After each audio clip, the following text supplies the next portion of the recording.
I was gone for 11 days helping my cousin move his family out of Ohio after a messy divorce. And when I came home, somebody had built a lake on my property. Not a pond. Not one of those decorative backyard water features with a little fountain and a couple of koi fish. I mean an actual lake. Big enough to see from the ridge above my south pasture. Big enough that the afternoon sun was reflecting off it like a mirror. And the worst part wasn't that it existed. The worst part was that my neighbors were sitting beside it drinking wine when I found it.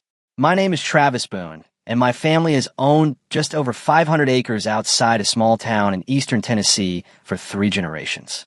It's the kind of place where everybody knows everybody, where fences matter, where a man's word is supposed to mean something. At least that's how I was raised. My grandfather used to tell me there were 2 things you never borrowed without permission: a man's truck and a man's land. He'd usually laugh after saying it, but there was always a seriousness underneath. Back then, I didn't fully understand what he meant. Years later, standing in front of a lake that should not have existed, I finally did. Most of our southern boundary followed an old stone wall. Not a fancy wall, just rough limestone stacked by hand sometime before World War II. Nobody alive knew exactly who built it, but every survey, every deed, every county record pointed to that wall as the property line. For decades, our southern neighbor had been a cattle rancher named Earl Jenkins. Good man, quiet, the kind who'd wave from his tractor and keep driving. If a tree fell across the boundary, we'd clear it together. If one of his cows wandered onto our side, we'd walk it back. Simple. Then Earl passed away. About a year later, the property sold. The new owners were a couple from Atlanta named Derek and Vanessa Calloway. Nice enough at first glance. Always smiling. Always talking about their plans. Every conversation somehow involved words like investment, development, vision, lifestyle. You know the type. The first time Derek drove over to introduce himself, he stepped out of a brand new side-by-side that probably cost more than my first pickup truck. He looked around like he'd just purchased Yellowstone National Park. Beautiful country out here, he said. It is, I replied. He pointed toward the southern fields. We got some big ideas. I laughed. Long as those ideas stay on your side of the wall, we're good.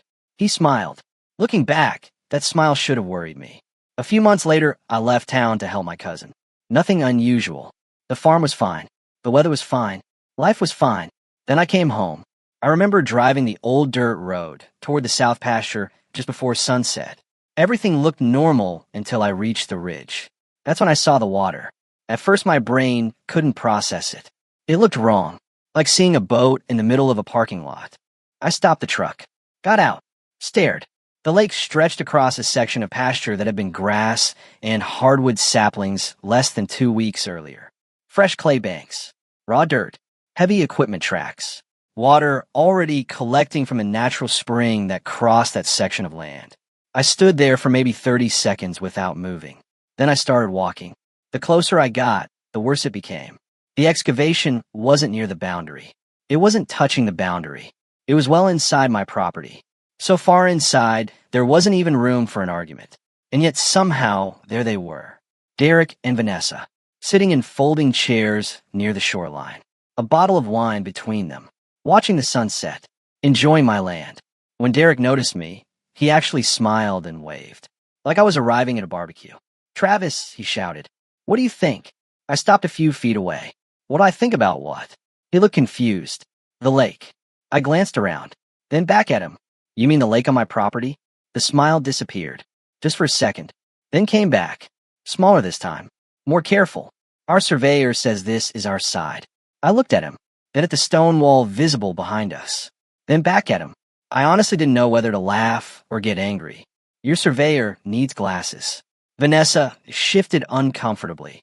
Derek folded his arms. "Look, Travis, we hire professionals." So did I. His eyebrows lifted. "What professionals?" "The ones I'm calling tomorrow morning."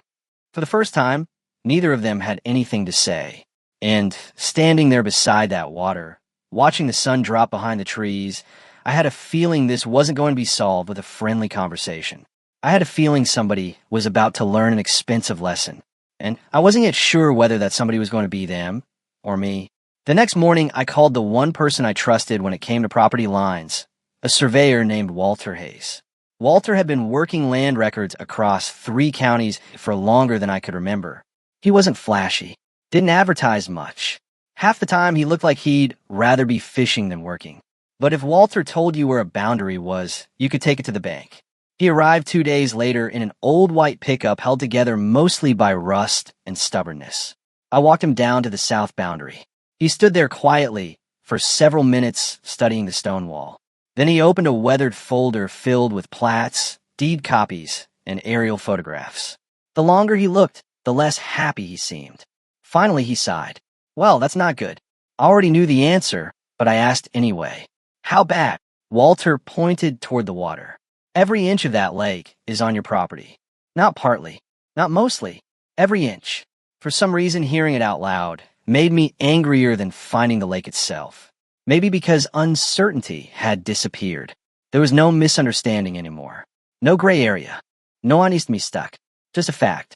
Someone had excavated a giant hole on my land and somehow convinced themselves they were entitled to keep it. Walter spent the rest of the day documenting everything. Measurements, coordinates, historical markers, photographs. When he finished, he handed me a thick packet. If this ends up in court, he said, they're going to have a bad day. I wish that had been enough. I really do, because despite what people think, most rural landowners don't enjoy fighting. We don't wake up hoping for lawsuits. We just want to be left alone. So I decided to give him one chance. One fair chance. I walked over to Derek's place that evening carrying copies of Walter's findings. The house was bigger than when I'd last seen it. Construction crews were still working. A massive covered patio overlooked the lake. My lake. Derek met me in the driveway. I handed him the folder. You need to look at this. He skimmed a few pages. His expression hardened almost immediately. Then he handed it back. I'm not interested. I blinked. What? We already paid for a survey. This proves your survey is wrong. No, he said calmly. It proves your surveyor disagrees. I stared at him. For a moment, I honestly thought he was joking. He wasn't. You dug a lake on my property. We built a lake where our professionals told us we could build it. Derek, he cut me off. We've invested nearly $40,000 already. There was not evidence, not facts, money, the real issue. Because once people spend enough money, they start believing reality should adjust itself to match their investment. I left before the conversation got uglier. That night, I barely slept. I kept replaying everything. The lake, the wall, the confidence in Derek's voice, the complete refusal to even consider he might be wrong. 3 days later, I sent a certified demand letter. The letter was simple. Restore the property. Remove all improvements. Return the land to its original condition. 30 days. That seemed reasonable. Apparently, Derek disagreed. Because a week later, I received a letter from an attorney in Atlanta. The language was polite. The message wasn't. Their clients had acted in good faith. Their survey was valid. Their improvements were lawful. Any attempt to interfere would result in legal action. I remember sitting at my kitchen table reading that letter while drinking coffee, then reading it again, then laughing. Not because it was funny, because it was unbelievable. Somewhere along the way, Derek had convinced himself he wasn't trespassing. He was defending an investment. And those are very different mindsets. One admits mistakes. The other doubles down. Over the next few weeks, things somehow got worse. Much worse. Instead of slowing construction, they accelerated it. A wooden dock appeared, then decorative landscaping, then a stone fire pit overlooking the shoreline. One afternoon, I drove by and nearly choked on my coffee. There was a boat, an actual boat, floating in a lake built on my property. I called my friend Rick that evening. Rick had known me since high school. When I explained the situation, there was silence for several seconds. Then he said something I'll never forget. Travis, they're building memories on land they don't own. That sentence stuck with me, because that's exactly what they were doing. Every improvement made the situation harder. Every dollar spent made them more emotionally attached. And every sunset they watched beside that water pushed them deeper into a reality that wasn't real. Then came the county hearing. I remember walking into the courthouse feeling surprisingly calm. Not confident, not nervous, just calm. The truth has a strange way of simplifying things. Walter testified first. He explained the historical records, the original boundary monuments, the stone wall, the deed references, the aerial overlays. Piece by piece, he dismantled the entire foundation of their claim. Then their surveyor testified, and that's where things got interesting. Because under questioning, he admitted something. He had relied primarily on modern GPS coordinates. He had not physically verified several historical markers referenced in the original deeds. The room got very quiet after that. Even Derek shifted uncomfortably. The judge listened for hours, asked questions, reviewed documents, studied photographs. Then finally she leaned forward. The entire courtroom seemed to stop breathing. The evidence is clear. Those 4 words changed everything. The lake, the dock, the landscaping, the fire pit, all of it sat on my property. The judge ordered the Callaways to restore the land within 21 days. Failure to comply would authorize me to complete the restoration myself and seek reimbursement. Just like that. Case closed. At least that's what I thought. Outside the courthouse, Derek caught up with me near the parking lot. His expensive confidence looked a little cracked now. "This doesn't have to end this way," he said. I turned around. "Really? We can work something out. What kind of arrangement?" He hesitated, then finally said it. "We'd be willing to buy that section from you." There it was. The plan. The thing I'd suspected all along. They hadn't built first and asked questions later. They'd built first and hoped I'd eventually sell. Maybe they thought I'd see dollar signs. Maybe they thought everyone had a price. Maybe they thought enough pressure would wear me down.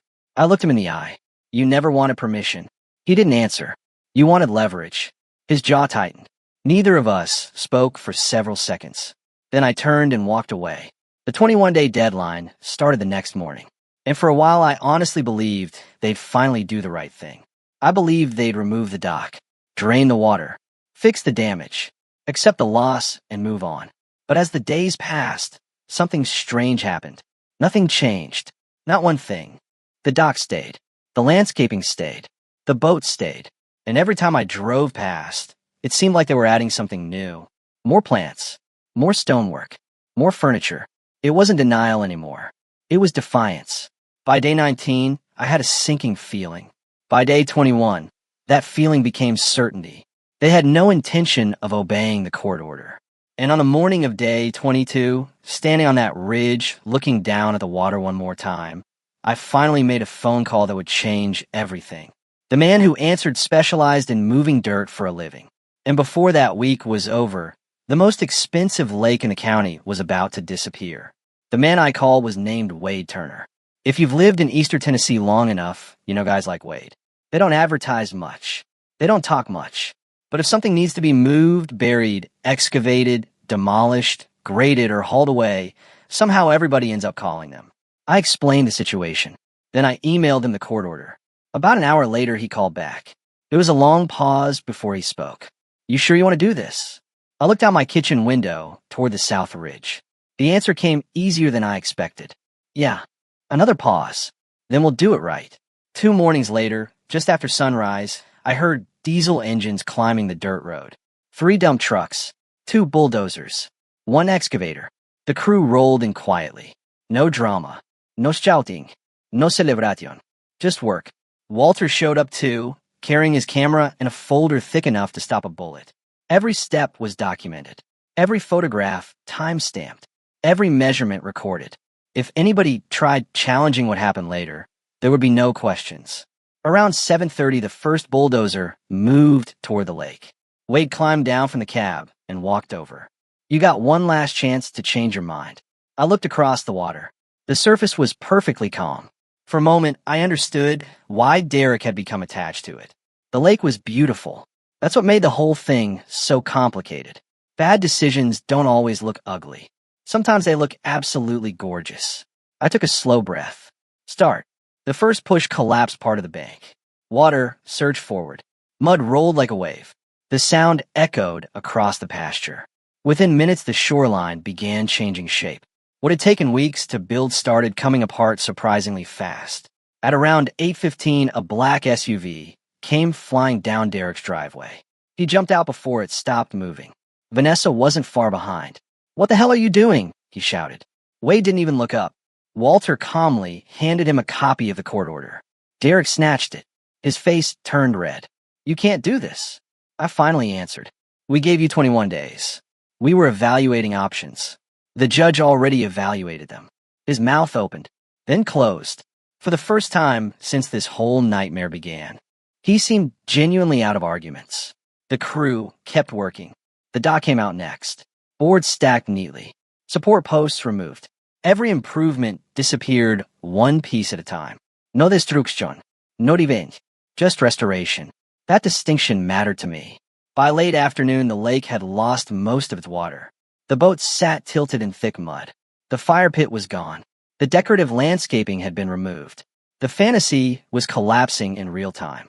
Vanessa stood near the edge, watching silently. At one point, she looked at me and asked something I'll probably remember for the rest of my life. Does this make you happy? I thought about it. Really thought about it. Then I shook my head. No.